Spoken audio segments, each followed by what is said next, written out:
Hello students, today I will explain you the third chapter, the silver arrow. There is a question for you. This is an activity for you. Some people help those who are needy. कुछ लोग होते हैं जो ज़रूरतमंदों की help करते हैं. Circle the qualities that describe them. उनके अंदर जो क्वालिटीज़ होती हैं हेल्पिंग पीपल के अंदर, वो आपको यहाँ इन वर्ड्स में से सर्कल करना है. जैसे कि एक है काइंड, वो लोग काइंड होते हैं और हेल्पफुल भी होते हैं. तो आपको इन वर्ड्स को पढ़ना है और जो हेल्पिंग पीपल की क्वालिटीज़ होती हैं उन्हें आपको सर्कल करना है. Let's start the chapter. It was a Sunny Wednesday in Nottingham. England में एक प्लेस है नॉटिंगम, वहाँ वेंसडे की दिन की बात हो रही है यहाँ. One of the sheriffs man came riding through the town. Sheriff means होता है a person responsible for maintaining law and order in a town. एक ऐसा पर्सन जो एक टाउन का मुखिया होता है, जो वहाँ के नियम और कानून बनाता है, ठीक है, जो उनके लिए रिस्पॉन्सिबल होता है, तो उनको बोला जाता है शेरिफ. तो शेरिफ के आदमियों में से एक पर्सन आता है राइडिंग हॉर्स पर बैठकर टाउन की तरफ. He took out a poster from his bag and hung it on a lamp post. तो वो अपने बैग से एक पोस्टर निकालता है और उसको लैम्प पोस्ट होती है उस पर टांग देता है. A little boy was watching him. छोटा सा बच्चा उसको देख रहा होता है. As soon as he left the boy took the poster and ran off into the woods. जैसे ही वो व्यक्ति पोस्टर वहाँ लटका के चला जाता है, वो लड़का उस पोस्टर को लेता है और जल्दी से जंगलों की तरफ भागने लगता है. Where is Robin, he shouted as he ran through Sherwood Forest. वो शेरवुड फॉरेस्ट जंगल की तरफ दौड़ रहा होता है और बोलता जाता है, रॉबिन कहाँ है, where is Robin. The boy was looking for Robin Hood, the best archer in all of England. यानी वो ढूंढ रहा होता है रॉबिन हुड को, जो इंग्लैंड के अंदर सबसे अच्छा आर्चर था. आर्चर कौन होता है? Person who shoots arrow with a बो. धनुष चलाने वाला सबसे अच्छा धनुधारी था. Robin Hood was the leader of a group of outlaws called the Merry Men. तो रॉबिन हुड जो था वो आउटलॉज का एक ग्रुप था, मैरी मैन जिसका नाम था, उसका लीडर था. Who are outlaws? आउटलॉज वो पीपल होते हैं जो रूल्स के अगेंस्ट काम करते हैं, जो रूल्स को मानते नहीं हैं. They all lived in the forest and वो ग्रीन जैकेट्स, वो सभी जंगल में रहते थे और ग्रीन जैकेट्स पहनते थे. Robin hood took the poster from the boy and read it. तो रॉबिन हुड उस बॉय से पोस्टर लेता है, उसको रीड करता है. Lads, we are going to Nottingham, he called out to his band of outlaws. वो अपने आउटलॉज के बैंड को बोलता है लड़कों, उनकी टीम में जितने भी लड़के होते हैं, है ना, लैड्स मीन्स बॉयज़, या अपने जितने भी मेंबर्स होते हैं उनको बुलाते हैं. Lads, we are going to Nottingham. हम लोग नॉटिंगम जा रहे हैं. The sheriff is holding an archery contest in 3 days and the prize is a silver arrow. जो शेरिफ है उसने एक आर्चरी का कॉन्टेस्ट रखा हुआ है जो कि 3 दिनों में होने वाला है, और उसका जो प्राइज़ है वो क्या है? एक सिल्वर का एरो वो मिलेगा. Don't go, it's a trap. He is trying to capture you, said one of his men. तो उसके आदमियों में से एक बोलता है, नहीं वहाँ मत जाइए, ये शेरिफ का बिछाया हुआ जाल लगता है. He is trying to capture you, वो आपको कैप्चर करने की, पकड़ने की कोशिश कर रहा है. Nonsense, he will never catch me, Robin Hood answered confidently. Robin Hood ने कॉन्फिडेंस से आंसर दिया, अरे नहीं, वो मुझे कभी नहीं पकड़ सकता. Robin Hood was a noble man at one time, faithful to the king. तो जो रॉबिन हुड था वो एक टाइम बहुत बड़ा एक अच्छा सरदार था, जिसका किंग के ऊपर पूरा विश्वास था. किंग उसको विश्वास पात्र मानता था अपना. When the king was fighting wars in far off lands, he left his brother, the prince, to rule in his absence. तो जब किंग कभी एक युद्ध में जाता है, लड़ाई करने के लिए, फाइटिंग करने के लिए वॉर में, तो अपने छोटे भाई को यानी प्रिंस को वहाँ अपनी एब्सेंस में रूल करने के लिए बैठा देता है. But the Prince was an evil man, लेकिन जो प्रिंस होता है वो दुष्ट व्यक्ति होता है। He took away the lands of all the noble man who were loyal to the king. तो प्रिंस क्या करता है, किंग के जितने भी नोबल मैन थे, सरदार थे, साहूकार थे, उन सभी की ज़मीन हड़प लेता है जो कि राजा के विश्वास पात्र थे। He treated his people badly and they began to dislike him, यानी उसने उन लोगों के साथ बुरा सलूक करना शुरू कर दिया, जिससे सभी लोग प्रिंस को डिसलाइक करने लगे, नापसंद करने लगे। After robin hoods land were taken away he escaped into the forest. और जब रॉबिन हुड की भी ज़मीन छीन ली गई तो उसने क्या किया, वो फॉरेस्ट की तरफ चला गया, जंगलों में चला गया। There he found other people whom the prince has mistreated and he taught them archery and fencing. तो जब उसने देखा कि वहाँ और भी उसके जैसे कई लोग थे जिनकी ज़मीन प्रिंस ने ले ली थी, मिसट्रीट किया था उनको, तो उनके साथ वो मिल जाता है और उनको आर्चरी यानी धनुष चलाना सिखाता है, और फेंसिंग एक गेम होता है जो छोटी सी सोर्ड तलवार होती है, उसके साथ अपनी सेफ्टी के लिए और वॉर में फाइट करने के लिए खेला जाता है, सीखा जाता है, तो वो उनको सिखाता है। The sheriff of Nottingham was as mean as the prince. He hated Robin Hood and the merry men because they robbed from the rich and helped the poor.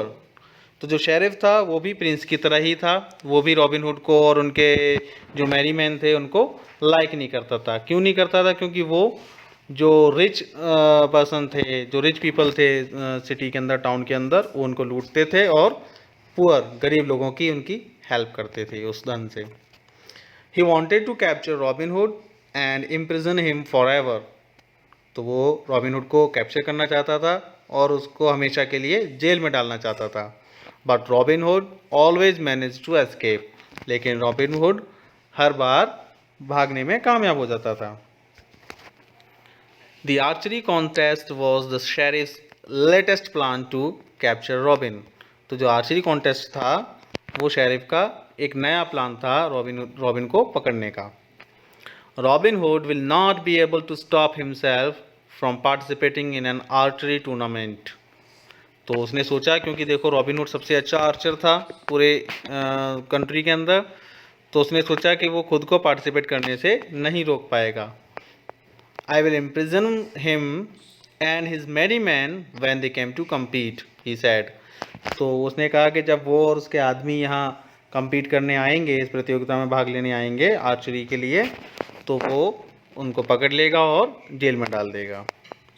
Capture anyone who is wearing green, he told his man. उसने अपने आदमियों से कहा कि जो भी green colour की jackets पहनकर आए उन सभी को कैप्चर करिए, आप पकड़िए उनको। Robin hood can not escape from me this time. इस बार रॉबिन हुड मुझसे बच के नहीं जा सकता। On the day of the contest the sheriff stood looking for the merry man but there was no sign of them. तो जिस दिन कॉन्टेस्ट था उस दिन शेरिफ बड़ी बेसब्री से इंतज़ार कर रहा था कि सभी मैरी मैन वहाँ आएंगे, लेकिन उनका कोई भी निशान तक नहीं मिला। Finally his chief officer said, उनका जो चीफ ऑफिसर था उसने कहा, we must begin the match now, हमें अब मैच शुरू कर देना चाहिए।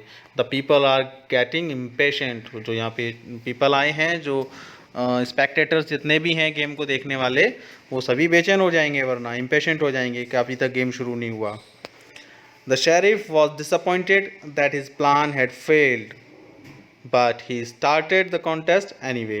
तो शेरिफ इस बात से डिसअपॉइंट हो गया कि उसका ये प्लान जो उनको पकड़ने का था वो फेल हो गया, लेकिन क्या करता, उसने फिर कॉन्टेस्ट स्टार्ट कर दिया।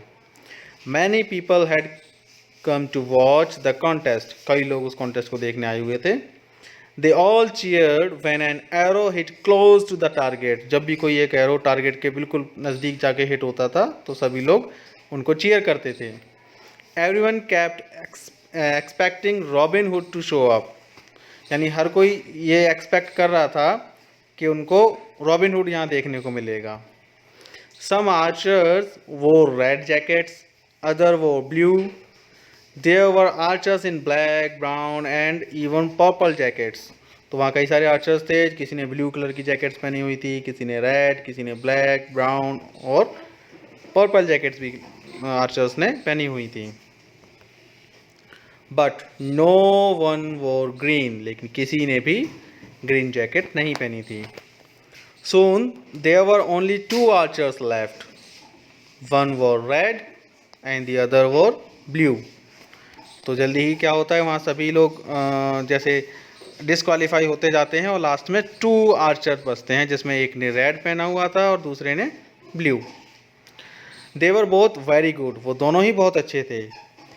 The spectators grew more excited, जो स्पेक्टेटर्स थे यानी जो मैच देखने आए हुए थे वो और ज़्यादा एक्साइटेड हो जाते हैं। Some shouted bravo blue jacket while others acclaimed go red jacket, कुछ लोग खुश होकर बोल रहे थे कि शाबाश ब्लू जैकेट वाले को प्रेज कर रहे थे और कुछ लोग रेड वाले के लिए बोल रहे थे। Finally the man in red jacket one the contest, आखिर में क्या होता है कि जो रेड जैकेट में था वो उस कॉन्टेस्ट को जीत जाता है। The people cheered loudly as he went to receive his prize from the sheriff. जैसे ही वो शेरिफ के पास प्राइज रिसीव करने जाता है तो सभी लोग उसकी तारीफ करते हैं और तेजी से चिल्लाकर उनको चीयर करते हैं। But the sheriff was angry because his plan had failed, लेकिन जो शेरिफ था वो बहुत गुस्से में था क्योंकि उसका प्लान फेल हो गया था। You are lucky that Robin Hood and his merry men were too afraid to come here. You have won only because those cowards are not here. He mocked. उसने चिढ़ाते हुए बोला कि आप लोग लकी हो कि रॉबिन हुड और उसके मैरी मैन यहाँ पर नहीं आए, वो लोग डर गए यहाँ आने से। You have won only because those cowards are not here. तुम सिर्फ इसीलिए जीते हो क्योंकि वो कायर लोग यहाँ पर नहीं हैं। The man in the red jacket accepted the silver arrow humbly from the sheriff. तो जो रेड जैकेट में आर्चर था उसने शेरिफ से सिल्वर एरो एक्सेप्ट किया। Then turning to the sheriff's guards, he said, "Since the sheriff says there is someone better than me, I will shoot this arrow as far as it can go. The finder may keep it." तो अब देखिए red jacket वाले ने क्या कहा कि जैसे कि शेरिफ ने बोला कि यहाँ पर कोई मुझसे ज़्यादा बेटर भी हो सकता है, there is someone better than me, तो मैं क्या करता हूँ, मैं इस एरो को शूट करता हूँ, सिल्वर एरो को इतना दूर शूट करूँगा जितना ये जा सकता है। द फाइंडर में कीप इट, और जो इसको ढूंढेगा इस एरो को वो उसे अपने पास रख सकता है। तो as soon as he had shot the arrow all the sheriff's greedy guards ran off leaving him alone with the two archers. तो जैसे ही उसने रेड जैकेट वाले आर्चर ने शॉट किया एरो को, तो जो उसके जो गार्ड्स थे वो लालची थे क्योंकि सिल्वर का एरो काफ़ी कीमती था, तो वो उसके पीछे पीछे दौड़ गए उस शेरिफ को अकेला छोड़कर। शेरिफ के पास सिर्फ वो दोनों आर्चर्स ही बचे थे। The sheriff was turning to leave when the man in blue jacket stepped forward and tied his hands. तो शेरिफ ने वहाँ से जाने की कोशिश की, जैसे ही घूमने के लिए मुड़ा तो जो ब्लू जैकेट में आर्चर था उसने उसके सामने आ गया और उसने उसके हाथों को बांध दिया।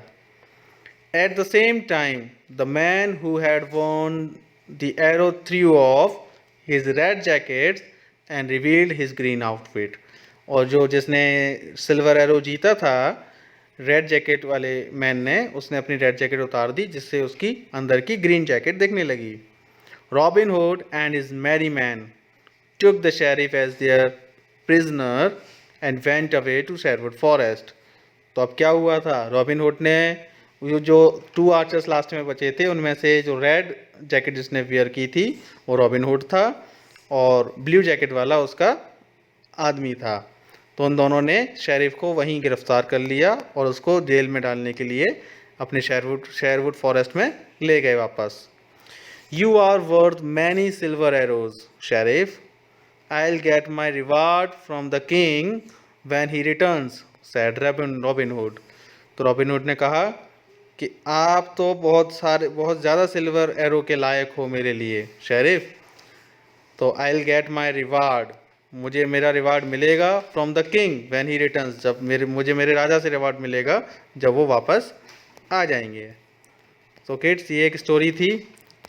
आपको इस चैप्टर को फिर से अच्छे से रीड करना है, स्टोरी को दोबारा से समझना है उसके बाद इसके हार्ड वर्ड्स और वर्ड मीनिंग्स आपको नोटबुक में लिखने हैं और उनको लर्न भी करना है टर्म 1 एग्ज़ाम के लिए, क्योंकि एग्ज़ाम में आपके वर्ड मीनिंग्स भी पूछे जा सकते हैं।